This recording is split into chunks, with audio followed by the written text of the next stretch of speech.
Hello everyone and welcome back to the Professional Diploma in Photoshop. Welcome to Module 1, Lesson number 2.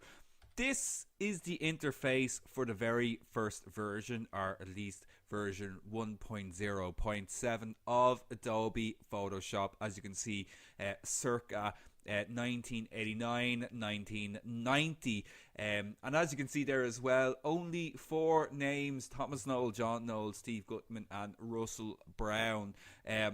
If you have a look at the program, or you load up the program nowadays, you'll know that there is hundreds of names now on that opening screen.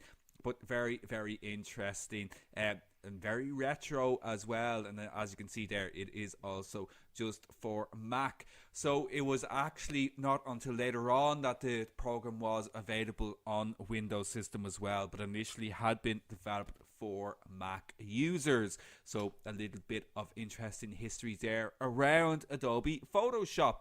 So my name is William Eames. I am your course educator. Thank you once again for joining me for your professional diploma in Photoshop. I hope you all enjoyed lesson number 1.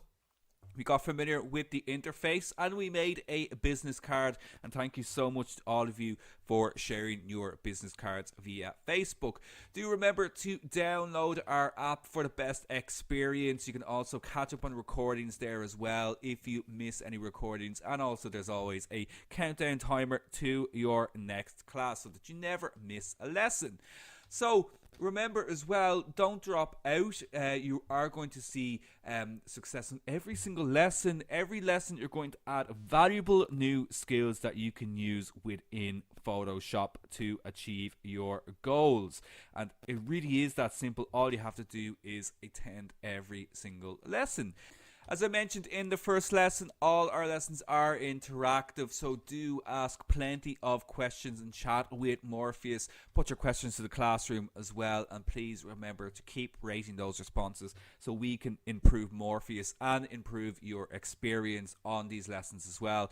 Any outstanding questions that you have, or anything you just want to share, any comments, anything else like that, email us at support@shawacademy.com. And again, let's just put Morpheus to the test. And here's a question for you, and I think it's a very important question to ask ourselves: is Photoshop cheating? What do you think? Is editing photographs within Photoshop, is it cheating? And this is a kind of a debate that's always existed around Photoshop, but do you know what? It's not a new debate at all. The idea of photo manipulation and photo editing has actually existed since the invention of photography. The only difference is that we did it through the darkroom. But, you know, photographs like this, like these kind of photo montages, these composites, these were also done through the darkroom as well. But it was literally cutting and pasting parts of negatives and parts of photographs together to create these types of images. Photoshop is just a way of doing it digitally now, and I don't think it's cheating personally. Photoshop, as I mentioned many times in the first lesson, is a creative tool and should be seen as such. What Photoshop should not be used for is to correct things that you should be getting right, whether it's in camera or whether it's correcting issues with your design that you should have had right from the start. But especially when it comes to photography, you should be aiming to get it right within camera first of all, and then taking your photographs to the next step through Photoshop. And obviously with these types of images here, we simply cannot create them easily in real life. I mean, it would be possible. You obviously have to suspend somebody, in this type of image using wires. And then, of course, you're having to Photoshop those wires out afterwards. So the program is going to play a part in this process no matter what you do. But I don't think it should be seen as cheating at all, because it's essentially a digital darkroom. And that's my point of view. But let us know what your point of view is through Morpheus. And that very much leads us on into what we're covering in this lesson. Lesson number 2, we're going to have a look at making adjustments. How we can start editing our photographs, and how we can take a photograph where like this, we can see it's maybe a little bit underexposed. We're losing lots and lots of detail here in the foreground. And this is a situation where it's very difficult to get it right in camera due to dynamic range, something which we discuss in depth on our photography course, where, you know, it's simply impossible to expose for the sky and indeed expose for the foreground at the same time because the light is just too different. And this is where we need to edit our photographs. This is where we have to bring them into a program like Photoshop and make some adjustments. So we're going to have a look at how to adjust a photograph. Our goal at the end of this lesson is to understand how you can control and enhance your images. We'll talk about destructive adjustments, how you can avoid destructive adjustments, and understand the building blocks of all of our images, which is the pixels. And we're going to have a look at two types of main adjustments, which are our tonal adjustments and color adjustments. So tonal adjustments is when we brighten up a photograph, or we darken up a photograph, we add a little bit of contrast to it, we add a little bit more depth to it. We're controlling, as opposed, for want of a better word, the luminosity, the overall brightness of a photograph through tonal adjustments. And then we'll have a look at our color adjustments, how we can correct white balance issues, you know, if the photograph is a little bit too cold, you know, or perhaps we want to add a warmth to our photograph, perhaps we want to add some coldness to our images, and we'll have a look at how we can do that through color adjustments as well. But before we do any of that, we need to speak about the pixel. The pixel is the building block to our photographs and to our images as well. Pretty much any digital image is made up of a pixel. A pixel, to be very, very blunt about it, is simply a square dot of color, a single dot of color. It's a perfect square and it can only be square. So we call them square dots. And a pixel can only ever be one tone or one color. So tone, when I say tone, what I mean is it's a different shade of grey. So from black to grey to white, that is tone. Color is color. It's when we add a color to that tone. We can have a bright color or we can have a dark color, and that's a combination of tone and color together. But when I speak about tone, it's light to dark, and then color is the actual color itself. But a pixel can only be a single tone or color. It can never be a combination of two of them.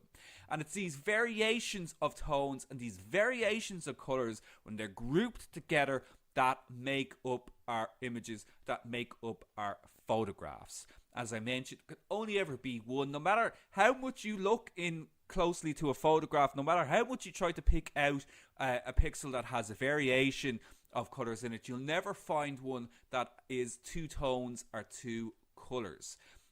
And as we group these pixels together, this is how we begin to form our images. So it might be a tricky one to figure out right now, but what do you think that you're looking at here in this image? Now obviously we're very zoomed in here. We can see we're very, very close to the image, that we can actually see those individual pixels. Like I said, try to pick out a pixel here on screen. Now it might be tricky depending on what type of monitor you're looking at on this. You know, if you're watching this on your phone, it might be a little bit difficult to see the individual pixels. But no matter how much you go through this image and try to pick out a pixel that has two tones in it, they simply don't. Every single pixel here is a single tone or a single color, and when they're grouped together like this, they begin to form our images. And when we zoom out, well, we can see now what we're looking at. So we are looking at a wave, and if I just section off the part of the image that we were looking at, so we were so close on this image, we're actually able to see the individual pixels. But taking a step backwards, we can see the full image, and the image resolves to our eyes. And this is where the term resolution comes from. It's when these pixels come together to form an image that resolves to our eyes. That is the resolution of the image. That is how many pixels are in the image to create an image that we can see and that we know and that we understand. So then, with that in mind, what are adjustments? Well, adjustments basically are used to enhance, and I use that word enhance, our images and our photographs. we don't want to have that word fix. We don't want to have that word fix in our minds. We want to enhance our images. Adjustments take tonal, so that's black and white, as I mentioned, so black to grey to white, and colour on your image, so you can change the colour and you can change the brightness and the darkness, and adjustments can be applied destructively and non-destructively. Now what I mean by that is when we make changes to our images, to our photographs, if we save those changes to a JPEG file, we open up that JPEG file again, we make more changes, we save that again.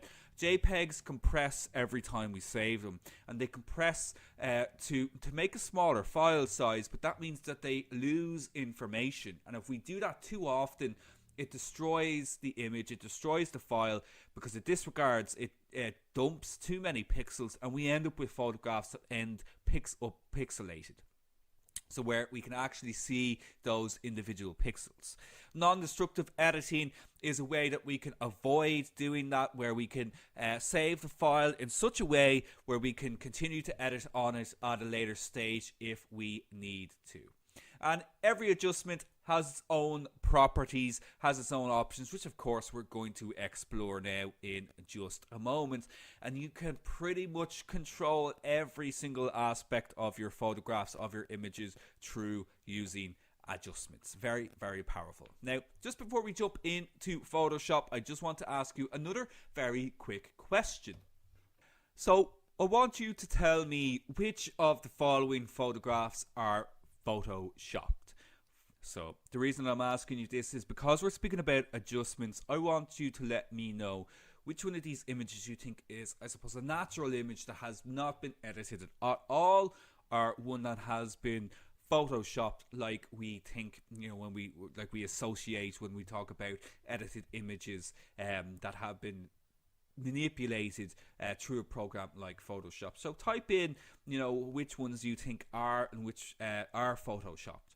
Now it's a tricky one. Now some of these are obvious, like this final image here. This is by a couple of photographers or photographic artists, Robert and Shauna Park Harrison. They create these kind of fantastic images through the use of Photoshop.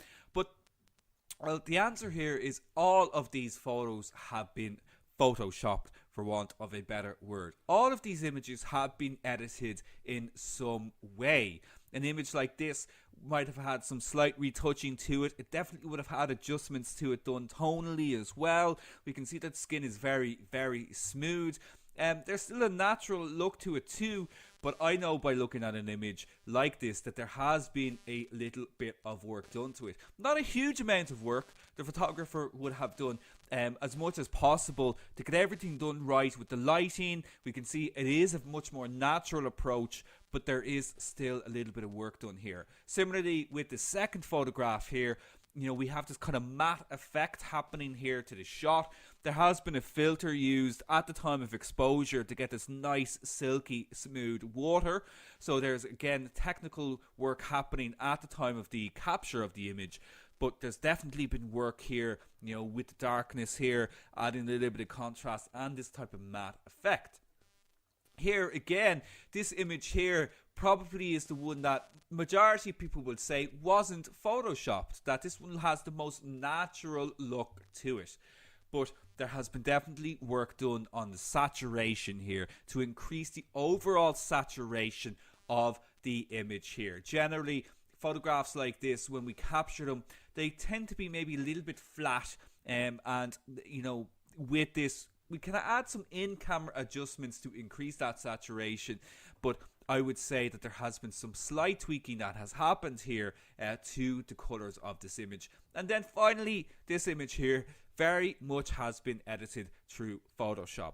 And the reason that I show you these images is that I want you to know that nearly every single photograph that you look at has had some type of editing applied to it. It is just the nature of the way that we work with photographs and images in the modern era. So don't think that when you're making any adjustments to your photographs that it's some kind of cheating or that it's something that you shouldn't be doing. It is just another part of the process. And with that in mind, let's get into making some adjustments to our images. Now, there are lots and lots of tools available to us. We'll talk about tonal adjustments first of all. And when we go into Photoshop, which we will now in just a moment, these are the adjustments that are available to us. And as you can see, there is a huge amount of them available. Loads that we can use. Almost too many that it can almost be overwhelming to decide which ones that we should be using. But we're going to break it down and we're going to focus on the ones that are most important to us now. And that's going to be our brightness and contrast, our levels, our curves, our vibrance, and our hue and saturation. As you can see here, there's lots of other options available to us, but we just want to concentrate on these. Our brightness, contrast, levels, and curves. These are our tonal adjustments, and then vibrance and hue and saturation are going to be the ones that we're going to be using for color adjustments. Now, just to break down our tonal adjustments a little bit more, as I mentioned, we'll look at brightness and contrast, levels and curves. Now, I know the best way to learn is by doing, so we'll move into Photoshop now in just a second. Tonal adjustments can be applied to any image, black and white and colour, and indeed we are going to be working on a colour photograph. To quickly look at brightness and contrast, and you can take your time with this when watching the recordings, just simply pause the screen to get familiar with all of the different options available here. But the main two we're really going to be having a look at are simply our brightness and our contrast sliders.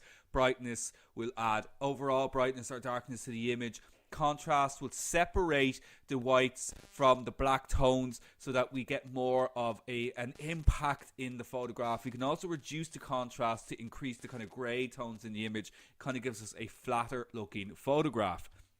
A histogram is what we adjust when we are looking at adjusting our overall levels. Okay, so the histogram measures the volume of tones from dark to light in an image. So the horizontal part of the histogram is from black to grey to white, as you can see here with the little kind of adjustment sliders underneath it. The height of the histogram relates to the volume of that tone in the image. So a very high peak here at this section indicates that there's a lot of kind of shadow area, a lot of dark tones in the image. A lower part here indicates that there's a smaller amount of grey tones in the image. And then we have our white tones over here on this side. Output, we can change where the darkness and the bright part of the image begin. So when you adjust the output levels, you're disregarding the sections of the histogram that you're moving the outputs along. I generally wouldn't change output levels. I would typically leave them as they are and just concentrate on adjusting the histogram. And there's lots of other options there, as we can see. But the main thing I think here to understand is from left to right is from dark to light, and the height of the histogram relates to the volume of tone in the image. Again, when we put this into practice, it'll make more sense. And finally, a very brief look at curves. Curves are a lot more complicated and complex. And basically, curves, we can really map each of the individual tones in an image and increase them or decrease them to get some very unique effects, as we are going to see. But we can basically increase or decrease different points on a curve to increase or decrease the volume of that tone. As I mentioned, when we talk about the height of a histogram, that's the actual volume of tones, and we can choose where we want to make those adjustments. A very accurate tool, but certainly takes more practice with. But again, we're going to apply that now in just a second. So enough talking about that, and let's get into Photoshop. Now, so here's an image that we're going to work on in this lesson. It's a photograph I took myself of a fox that just lives down the road from me, actually, here in Dublin. So the first thing that we want to do here is, well, we want to start making some tonal adjustments. Now, if I come up to the very top menu here, we can see we've got our different options along here along the top. And we have this option here called image. And if I click image down, I have my adjustments here. that's one way that we can apply adjustments. So we can go to image, we can select adjustments, and as you can see there, we have brightness and contrast, we have levels, we have curves, we've got exposure, vibrance, hue, saturation, loads of different options there available to us. And if I wanted to apply any changes, all I have to do is simply click off one of the options there. You can see it opens up as a floating window, and I can simply start making adjustments. But that is not the most effective way to do it. And as you're going to see as we continue on throughout this course, there are hundreds of ways to do the same thing within Photoshop. There is no right or wrong way as such. There's just, I suppose, better ways of doing it and more secure ways of making changes within Photoshop as you learn more about the program. So instead of selecting my image adjustments here from the top, what we want to do is we want to select our adjustments here over on the right hand side. So we have this tab here called adjustments. Now remember, if you cannot see this, come up to window, go to arrange, and you can reset your workspace. So you want to go to workspace, you can just simply select essentials, or you can select whichever one works best for you. But essentials by default at the moment is perfectly fine for us, and we can start making changes here. And the reason that we want to use these adjustments instead is that these are known as adjustment layers.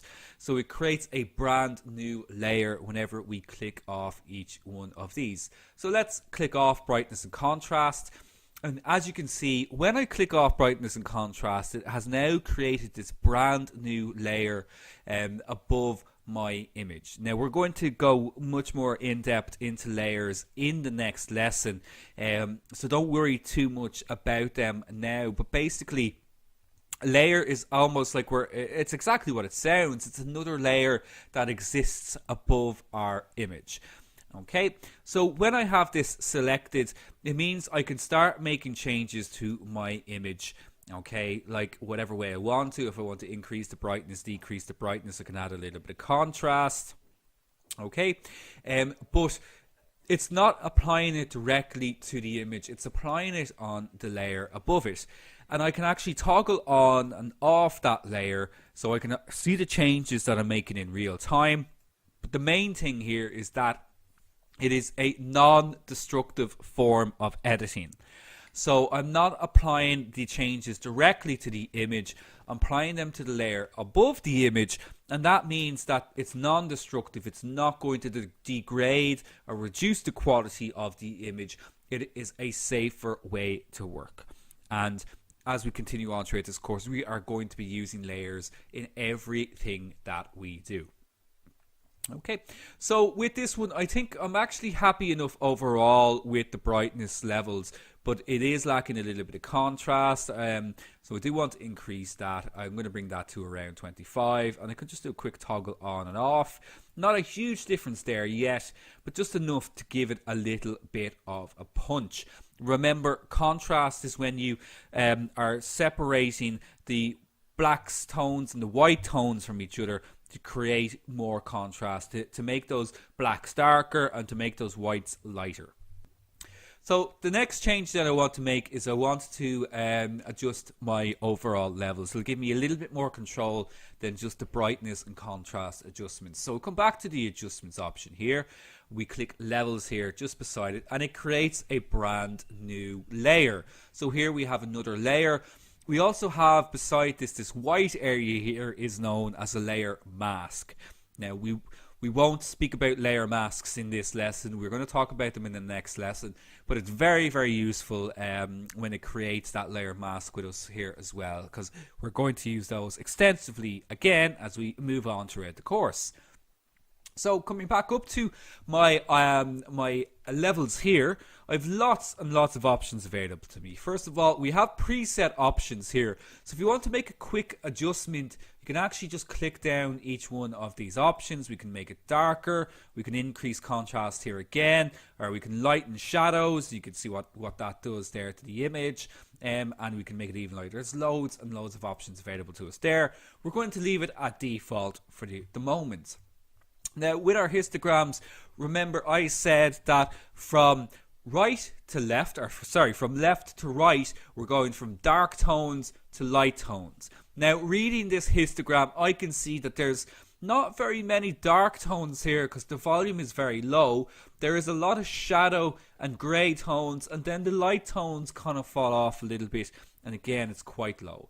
So from left to right we've got dark to light, and the height of the histogram indicates the volume of tone. So I can see that the dark tones are very low and that the white tones are quite low as well, and I have lots of information in here in the center, which for this photograph makes complete sense. Histograms are going to change depending on the type of photograph that you take. There's no such thing as a perfect histogram. For more information on histograms, do check out the photography course. But for now, just take it at my word that this is a good histogram. So I can begin to make adjustments here though. If I wanted to make the image a little bit darker, I can increase the darkness here. So I'm bringing in more dark tones, and you can see that's reflected in the image. I can also bring in the light tones if I wanted to make it a bit brighter. I don't want to do that in this case.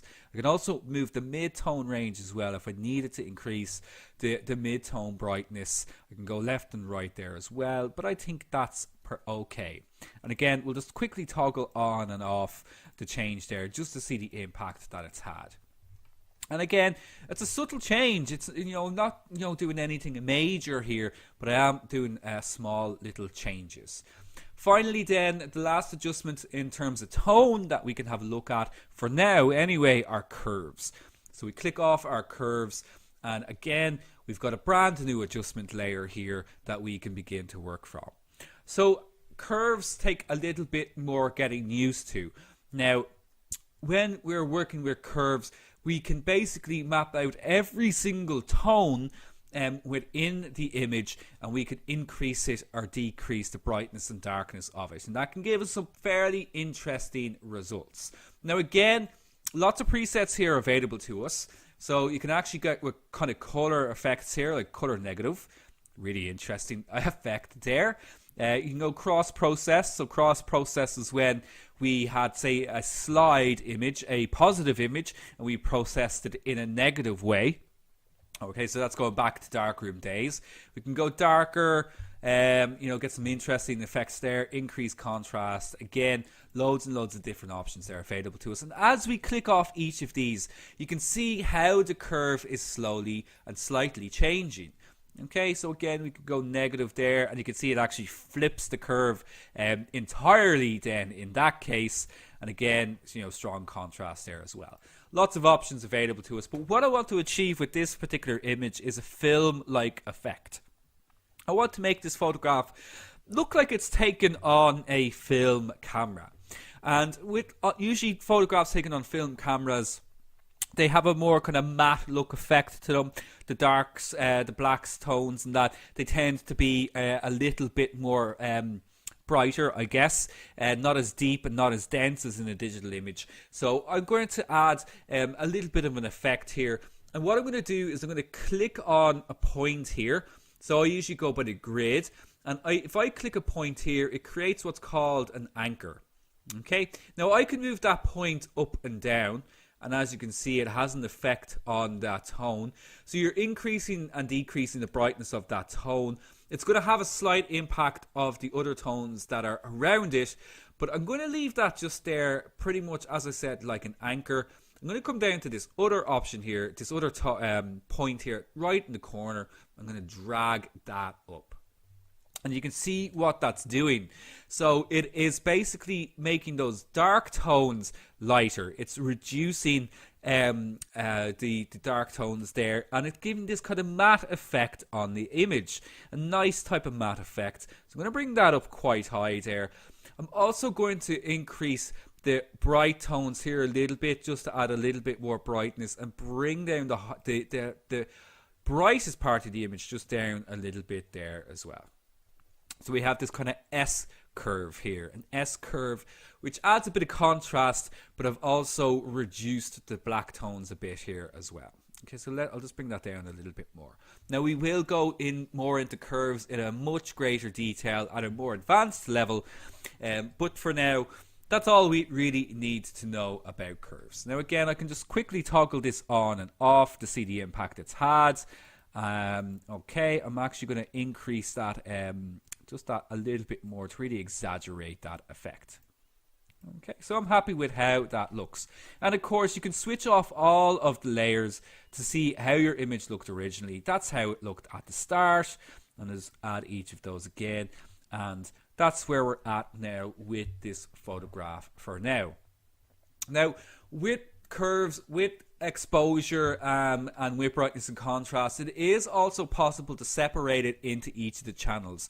Our photographs are made up of red, green and blue, RGB. They're the primary colors of light, and they are what create our photographs. Now, if I wanted to edit just the red channels, I can click off red and I can start to adjust that here, and you can see what happens. If I increase the reds here, it adds more red to the photograph. If I decrease it, it adds green, because the opposite of red is green.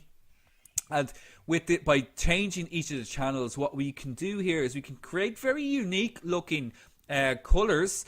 But we can also do things like remove color casts from shadows or remove color casts from highlights. So if I was, for example, to select the shadow area on the curve, I can increase the red in the shadows, or I could decrease the red in the shadows. So that's a little bit more advanced, but I just want to show you that it is possible to go very, very in-depth with your editing when it comes to adjustments. But for now, we're going to park that image just for a moment. I'll pop back into the slideshow just to have a quick look at what we're going to do when it comes to color adjustments.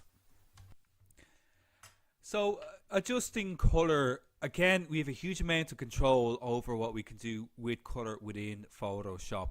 And indeed, with the adjustments, the tonal adjustments, we can divide it between each channel, so you can actually adjust red, green and blue. But we're going to have a look at some options that will allow us to control each individual color in the photograph as well. And did you know it is also possible to colorize a black and white photograph? It's very time consuming, and getting the colors correct is incredibly difficult. You know, when I used to work in camera shops, it was a lot easier. Obviously, it's very easy to change a color photograph into black and white, but we did offer a service where we colorized old photographs, but it cost a fortune because it just took so long.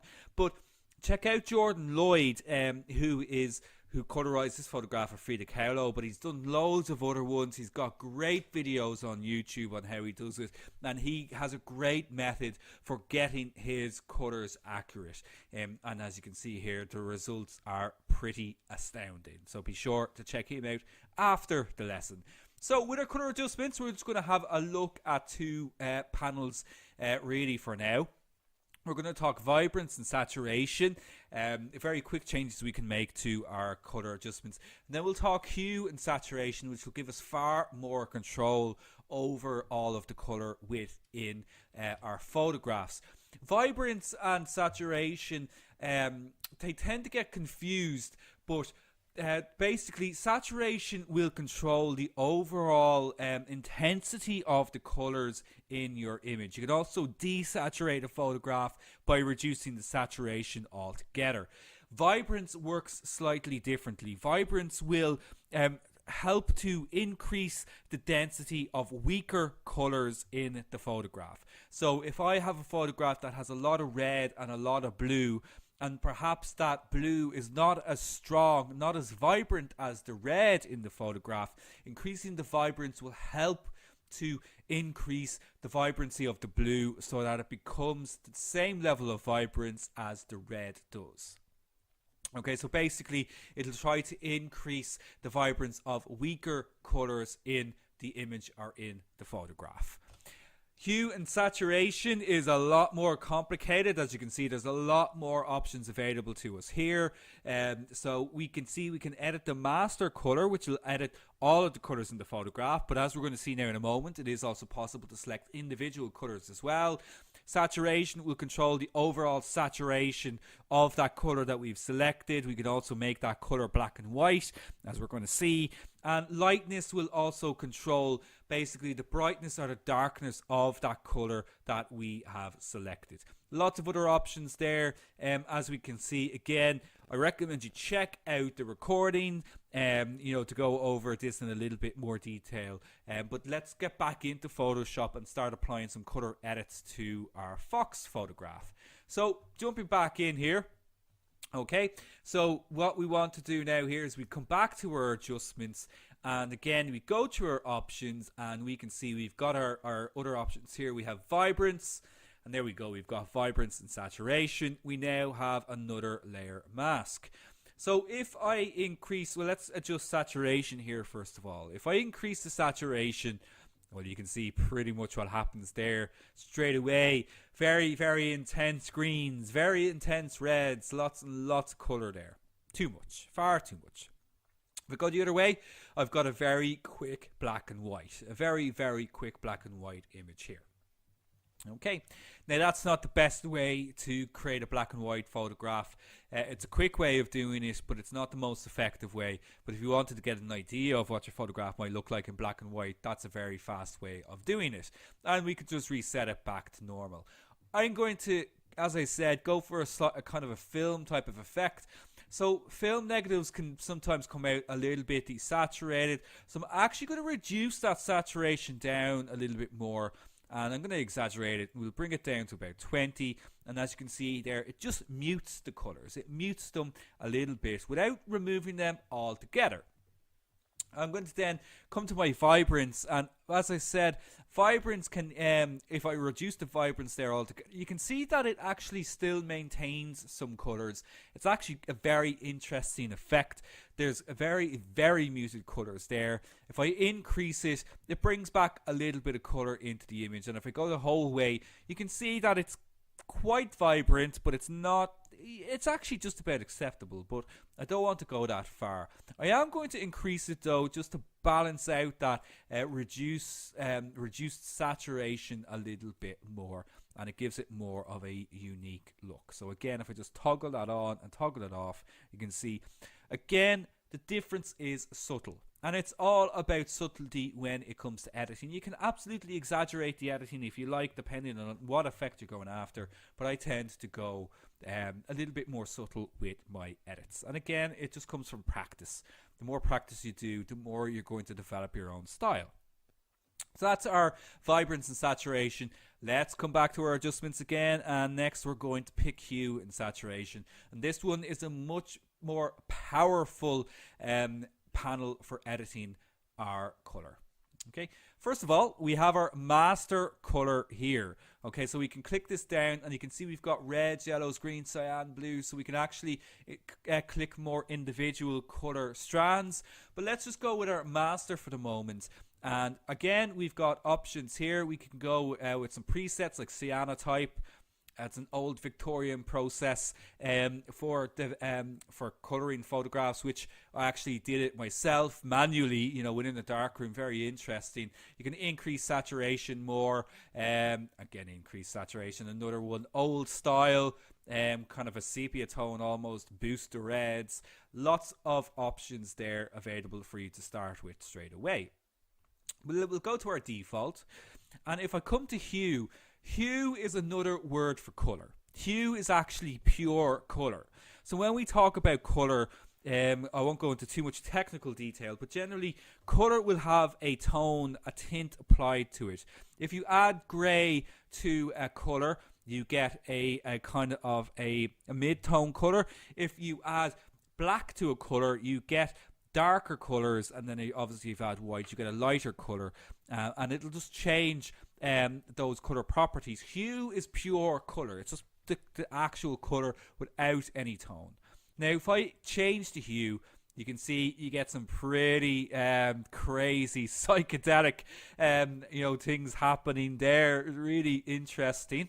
Okay, now I mean it's no good really, because it's changing the entire image, which I don't want. I don't want to do that.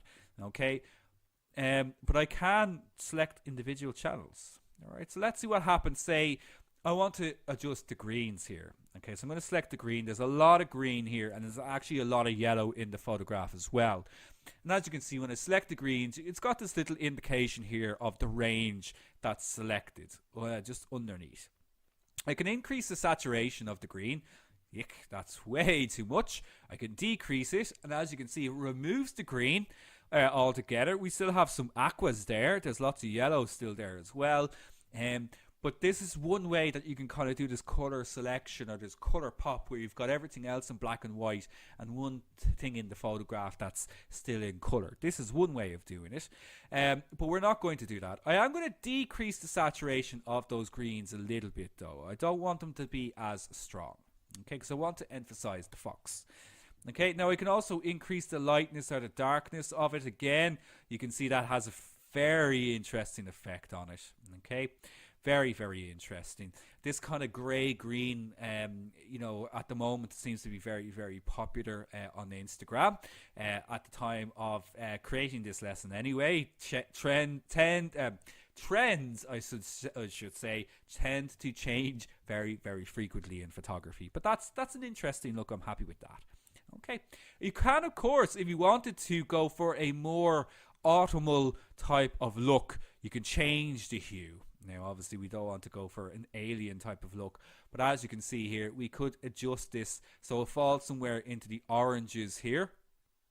Okay, we'd have to adjust our yellows here as well because I can see that they're also going to need to be adjusted too, and our cyans there as well. Okay, so you can see you can go for a more autumnal type of effect there. It's not really working in that case at all. So we'll just bring all of that back up to 0. Again, we'll go back to the yellows. We'll bring that back up to 0 here again. Okay. And yeah, I think we'll have to adjust those greens here a little bit more as well. Bring them, some of that green back a little bit. And maybe just increase that saturation. So you can see you can get a little bit fiddly with this when you start making changes here. And sometimes you wish that you hadn't done it. And of course, one thing I've neglected to mention, if you ever want to undo anything, you can come up to edit and you can simply go to undo. And of course, the option there is the shortcut Control Z. And that'll just allow you to go back and keep going back and undo any changes that you may have made. Okay. Okay, but I'm not, you know, that looks okay to me for now. I'll just increase the lightness there a little bit as well. Let's just toggle that on and off. And that's where we're at now. I'm going to come to my reds here actually, and as well, maybe just increase the saturation ever so slightly because I want to increase the saturation on the fox. Again, if I change the hue, you can actually see it's not really having much of an impact. So it's actually not really red here that I'd have to adjust. I'd have to look at adjusting. Well, actually what I'd have to do in this case, I'd have to select the fox using a selection tool. Just to highlight the fox and then go much more into detail in adjusting the color of the fox. But for now, that is absolutely fine. Oh, of course, I forgot to have my layer switched on there as well. Now, if I make a change, there we go. So that's a good little lesson there. I made a small mistake. I had this layer switched off as I was trying to make that change. That meant I could not see any of the changes that I made. I was wondering why it wasn't changed. So just be sure when you're doing that, because I do this all the time, be sure that you have your layer visible when you're making that change. Okay, so I don't want to change the color of the fox here, not at all. I want to increase the saturation of it though a little bit, not too much, not exaggerate it. There we've got a very interesting effect. Now, that's a lot of layers that we have, adjustment layers here. So, you know, toggling them all on and off is a bit of a pain. So what we can actually do here is we can group these together. If I click on the bottom one and I shift click on the top and I right click, I can group these layers, group from layers, just call it group 1. And it puts them all into one group.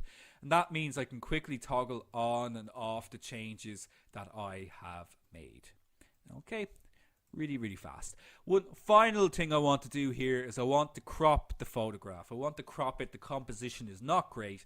So I'm going to come over to my toolbar over here on the left hand side. I click my crop tool and I can then begin to crop the photograph. I can do a free crop. simply crop whatever way I like by clicking and dragging. But I'm going to select one of these preset ratios. I'm going to go 4 to 5 or 8 by 10 inches. It's a ratio I like a lot, and we just try to position this in such a way.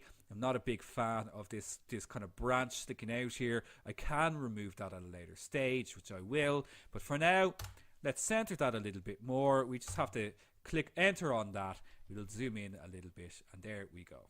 Okay, so that's our image for now. Now it needs more work. Let's just toggle that on and off. You might prefer the original. I definitely want to do a little bit more work on it. Obviously, with our time constraints in the lesson here, a little bit restricted in terms of what I can do. I would like to edit those greens a little bit more. The photo needs a little bit of sharpening as well. We need to add some sharpening to the image as well. It's a little bit soft. I need to do that too.